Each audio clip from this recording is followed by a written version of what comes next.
السلام علیکم آکر بھائی، کیا حال ہے؟ ٹھیک ہوں؟ پاکستان سے بات کر رہا ہوں سر. سوال پوچھنا تھا کہ جو عورت کنگھی کرتی ہے اور کنگھی کے اندر جو بال آ جاتے ہیں ان کو عورتیں اکٹھی کر کے ان بالوں کو رکھتی ہیں.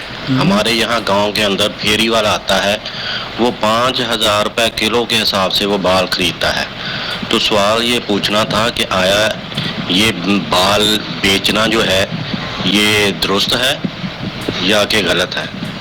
مہربانی کر کے یہ مسئلہ ضرور قرآن و حدیث کی روشنی میں بتائیں، بڑی مہربانی. انشاءاللہ نحمدہ و نصلی علی رسولہ الکریم، اما بعد. آپ دیکھ رہے ہیں نو ٹی وی جدہ اور میں ہوں آپ کا دوست، آپ کا ہوسٹ محمد عاقل جدہ سے، مملکت سعودی عرب.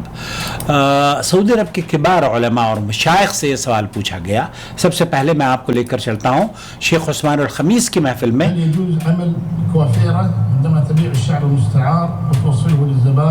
یہاں ان لوگوں کی بات کی جا رہی ہے جیسے آپ کے یہاں ہے نا، پاکستان میں سبھی ملکوں میں ایسے پایا جاتا ہے، اور وہ عورتوں کے بال کلیکٹ کرتے ہیں اور جا کر پھر انہیں بیچتے بھی ہیں.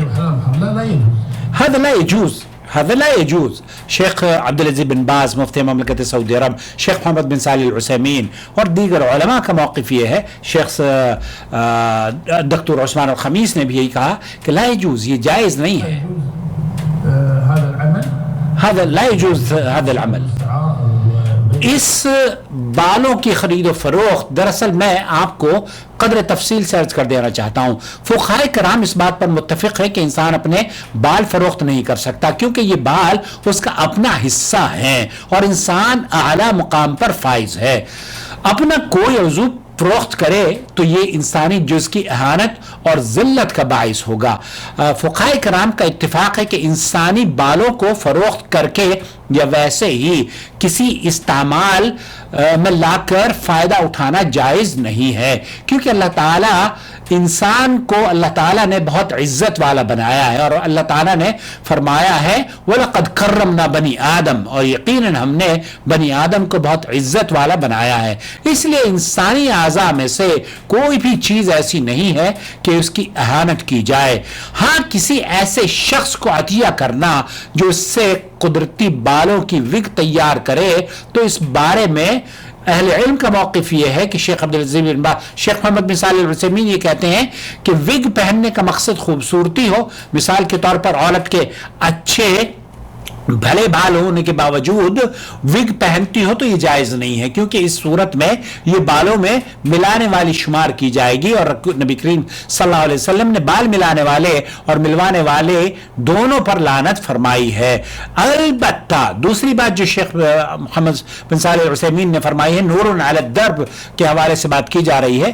عورت کے سر پر بالکل بھی بال نہ ہو اور اسے عورتوں کے درمیان معیوب سمجھا جائے، اور اس عیب کو چھپانے کا وگ کے علاوہ کوئی اور راستہ بھی نہ ہو، تو ہمیں امید ہے کہ ایسی صورت میں وگ لگانے میں کوئی حرج نہیں ہوگا، کیونکہ اس وقت وگ کا استعمال خوبصورتی کے لیے نہیں ہے، جبکہ عیب چھپانے کے لیے کیا جاتا ہے. اگرچہ احتیاط اسی میں ہے کہ وگ مت پہنے بلکہ اپنے سر کو دوپٹے وغیرہ سے ڈھانپ لیں تاکہ عیب ظاہر نہ ہو. واللہ اعلم. فتاوی نور علی الدرب. اسی طرح یہ بھی کہا کہ وگ استعمال کرنے کی صورت بالوں میں بال ملانے کا حکم رکھتی ہے، اور شیخ محمد بن صالح العثیمین یہ فرماتے ہیں اگر کسی عورت کے سر پر بال بالکل بھی نہ ہو یا گنجے پن سے متاثر ہو تو اس عیب کو چھپانے کے لیے وگ استعمال کرنے میں کوئی حرج نہیں ہے، جیسے کہ بہت سارے کینسر پیشنٹس کا ہوتا ہے.